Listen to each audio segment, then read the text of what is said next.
On the afternoon of August 3rd, 1964, the Miller family orchard was quiet, in the way only rural farmland can be quiet. Not silent, but gently alive. The apple trees stood in long, familiar rows, their branches heavy with fruit, leaves whispering softly in the summer breeze. For 7-year-old Emily Miller, this orchard was not mysterious or dangerous.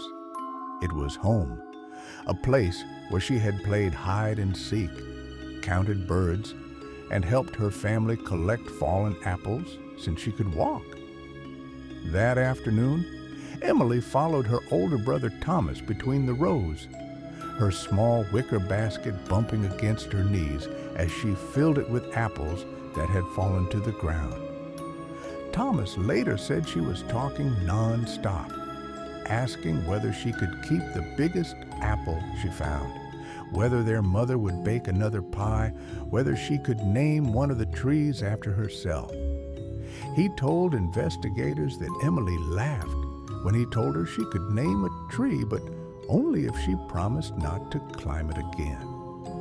At around 4:40 p.m., Thomas said he told Emily he was going back to the farmhouse to drop off his basket. He remembered turning around one last time and seeing her crouched near the base of a tree, humming quietly as she reached for another apple. He assumed she would follow him in a minute or two, the way she always did. She never did. When Emily did not return to the house by 5 p.m., her mother, Margaret Miller, became uneasy. At first, she told herself Emily was probably still playing, distracted by something small and harmless. But by 5:15, Margaret stepped onto the porch and called her daughter's name. When there was no answer, she walked toward the orchard herself, scanning the familiar rows, expecting to see Emily pop out from behind a tree with a grin. Instead, she found Emily's basket sitting upright in the dirt, apples still neatly arranged inside. A few feet away, tied loosely around a low branch, was Emily's pink hair ribbon, the one Margaret had tied herself that morning. Margaret called for Emily again, louder this time. Neighbors later said they heard her voice carry across the orchard, sharp with fear. Within minutes, Thomas was running back into the trees, shouting his sister's name, followed by their father, Harold Miller. By the time the sheriff was called, the orchard was full of people moving quickly between the rows, calling out, searching the ground, checking behind trees. They found no footprints leading out of the orchard, no signs of a struggle, no disturbed soil. The scent dogs brought in later traced Emily's path for a short distance and then stopped abruptly near the center row, circling the same area again and again as if confused. It was as though Emily had vanished into the air. The town of Willow Creek responded the way small towns often do in moments of crisis, together and immediately. Volunteers searched through the night. Flashlights cut through the darkness between the trees. People combed nearby roads, checked barns, sheds, and irrigation ditches. By morning, state police and federal agents were involved. The conclusion investigators reached early on was one that felt safer than the alternatives. Emily must have been taken by a stranger, someone passing through, someone who didn't belong. The idea that danger came from outside the town was easier to accept than the possibility that it came from within. For years, that explanation held. Flyers faded on telephone poles, leads dried up, witnesses aged. The orchard remained season after season, its trees growing taller, its rows unchanged. Emily's parents never sold the land. Margaret continued to walk through the orchard almost daily, sometimes stopping near the spot where the dogs had lost the scent. Neighbors later said she often stood very still there, listening.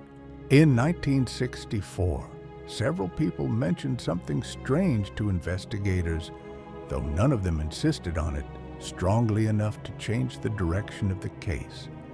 A nearby farmer said he thought he heard voices that afternoon, low, indistinct, not shouting, and more like murmuring.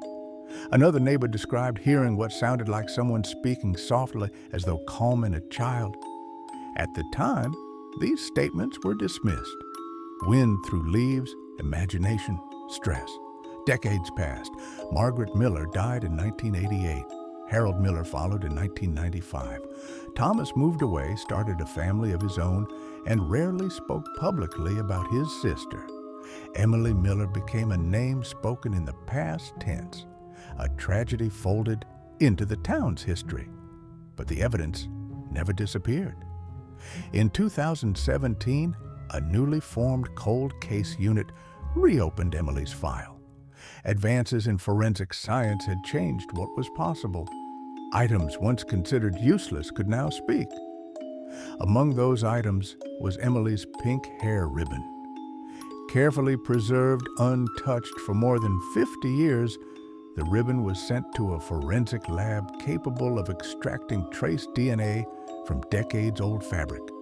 Investigators expected at best a partial profile of Emily herself. What they found instead shifted the entire foundation of the case.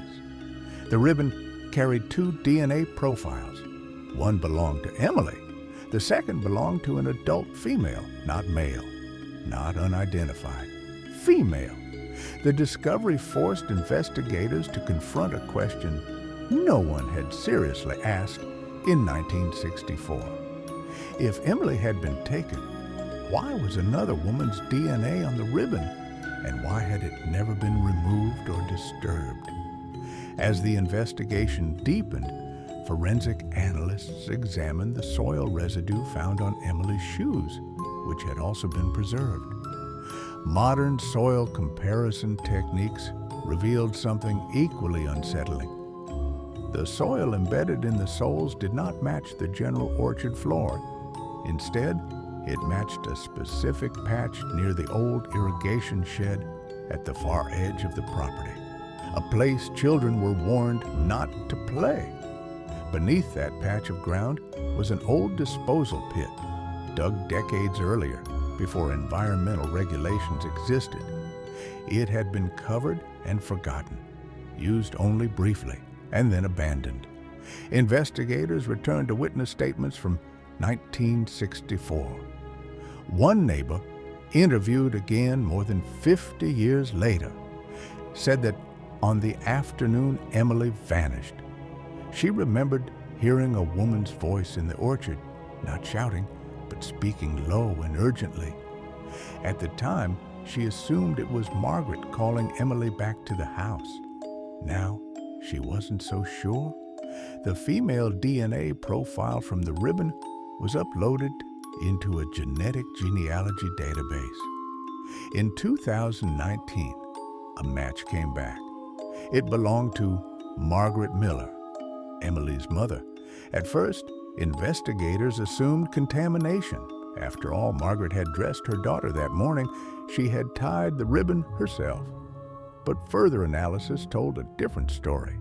The placement and degradation of the DNA suggested contact later in the day, not from routine handling, but from prolonged physical interaction near the time Emily disappeared. The truth that began to emerge was not one of cruelty or malice, but of tragedy, layered with silence. Margaret's medical records obtained after her death revealed a history that had never been discussed openly. She had suffered from severe postpartum depression after Emily's birth, accompanied by dissociative episodes and memory lapses. In the early 1960s, such conditions were poorly understood and rarely treated. Margaret had been prescribed sedatives, but little else. Neighbors remembered her as gentle but distant, loving but often withdrawn. Some recalled moments when she seemed confused or frightened without explanation. Investigators now believe that Emily wandered toward the irrigation shed that afternoon, perhaps chasing something small, perhaps simply curious. Margaret followed her, worried, already anxious. What happened next was likely brief, chaotic, and irreversible. There was no evidence of a violent struggle, no signs of intent, only a moment of lost control during a dissociative episode. A moment that ended with Emily's silence forever, hidden in a place Margaret knew no one would look.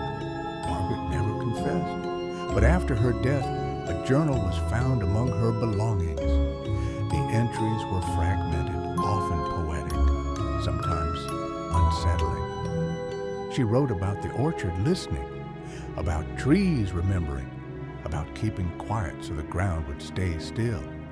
The town of Willow Creek never knew the full truth while Margaret was alive. Perhaps Harold suspected. Perhaps he chose not to ask questions he couldn't bear the answers to. Emily Miller was never taken by a stranger. She never left the orchard.